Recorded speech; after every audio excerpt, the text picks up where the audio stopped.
Why do rich people get richer even when they make mistakes, while poor people stay broke even when they do everything right? Think about it. You save money, yet it loses value every year. You work harder, yet you barely move ahead. And you try to invest, but somehow the rich always seem to be 10 steps ahead. What if I told you that the money game is rigged? Not by corruption, but by paradoxes that most people don't even realize exist. The wealthy play by completely different rules, and the rules they follow are completely backwards, yet they work. They take on debt and they get richer. They invest less often and they make more money. They focus on value, not chasing cash, and they attract money effortlessly. You've been following the wrong script. Today I'm exposing 10 financial paradoxes that secretly control your money and how to flip them in your favor. By the end of this video, you won't just understand money, you will see the financial system in a way that most people never do. Let's get started. Number one, the more you chase money, the harder it is to get. Let me tell you about two friends, Jason and Mark. Jason was always obsessed about money. He was all about the get rich quick scheme, thinking about the next hot stuff. He was always in 10 different WhatsApp groups, 10 Telegram groups, looking for the quickest and the fastest way to get money.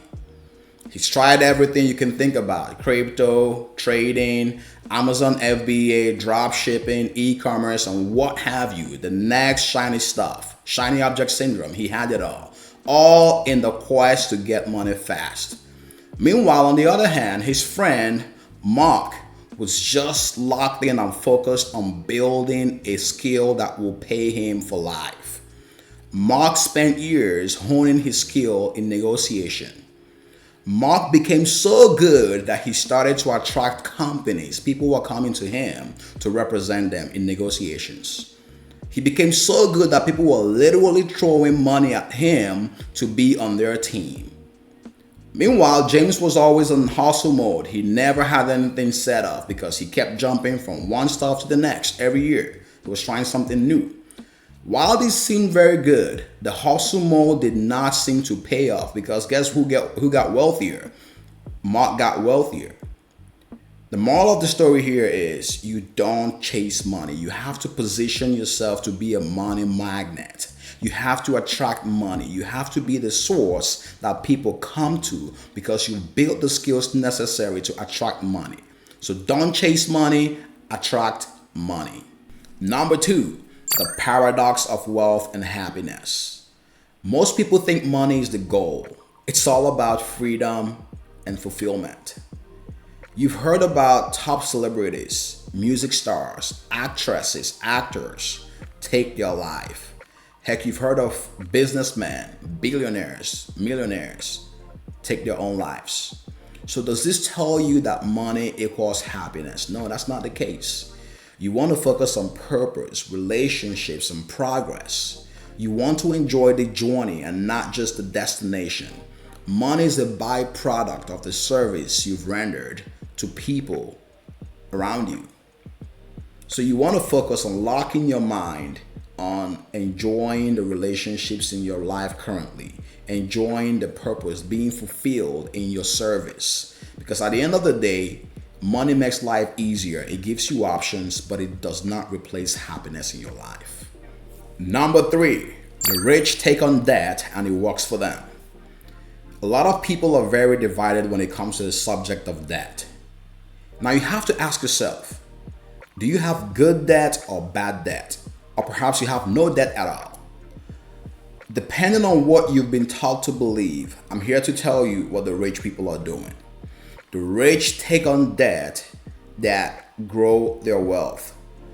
They borrow money to buy assets that appreciate over time, hereby increasing their wealth. But the poor have been made to take on debt to fund their lifestyle. And the middle class, the goal the middle class is aiming for is to avoid debt at all costs. But the rich have capitalized on using debt to maximize their returns, to build their businesses, invest in assets that will pay them for the lifetime and years to come. So your relationship with debt is holding you back from getting wealthy. Are you using debt in the right way? It's up to you. Do what the rich are doing and you get yourself on the right side. Number 4, the more you tinker with your investment, the worse you do. Most people think that activity equals achievement. When it comes to the stock market rewards patience, not activity. In fact, a study from Fidelity showed that the best performing investment accounts were accounts owned by dead people. You know why? Because these were accounts that had less activity, either those owned by dead people or accounts that were forgotten. These accounts did not have any movement in them. They were just invested and they let the market do what it does based off of time and compounding. So when it comes to your personal investment, don't think that you got to go in there and you tinker, you make emotional decisions, following trends and what's happening in the news today, and you're buying, you're selling based off of what you heard or some stock tip. That is not the way you win in the market, and that's not the long-term game to building wealth. You just want to get an index fund unless you're a professional trader. If this is what you do for a living, do not get in there and keep tinkering and messing around with your investment account. Let the market do what it does. Pick an index fund, invest in it, and sit back and watch your wealth rise. Paradox number 5. Financial security comes from taking more risk. This is contrary to everything you've been taught. Most people are programmed to believe that you have to play it safe, and you walk through life playing it safe. Everything you do when it comes to your finances is all about playing it safe. Imagine 2 friends, Sarah and Dave. Sarah has $20,000 saved up. Dave has $20,000 saved up. Sarah takes her $20,000 and invests the money in an S&P 500 index account for 20 years. Meanwhile, Dave, on the other hand, took his money and put it in a savings account that only pays him 3 to 4% a year, high yield savings account, because Dave did not want to spend his money in anything that he considered risky. In 20 years' time, guess who was wealthier? Obviously, Sarah became wealthier because guess what? She took the risk to ensure that her financial future was secure. So financial security comes from taking the risk. What risk are you avoiding that's holding you back from your financial future, your financial success, your financial freedom, your financial independence? Are you stuck in a job you hate and you're just sucking it through, you're bumping your head through the dock and just sitting in there sucking away because you don't want to quit and go take a job that will expand your horizon and pay you more? When it comes to your financial future, you got to take calculated risk because that is the only way you ensure a secure future financially.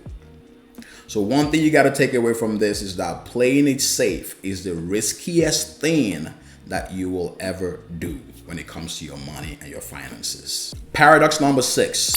The more you own, the more it owns you. Most people think that the key to wealth is owning more stuff. But here's the trick the wealthy understand. The key to wealth is not owning more stuff, it's needing less stuff. You have to understand these things come with the hidden cost, and you got to ask yourself, in the quest to get wealthy, am I ready to deal with the stress, or can I handle the stress that comes with owning more stuff? Because the more you own, the more it owns you. These things have a second order consequence. They limit you from doing other things that you enjoyed in the past, because now you got to spend more time keeping up with these things. In fact, most people spend more time maintaining their lifestyle and the things they own than they spend enjoying those things they've acquired. Paradox number 7.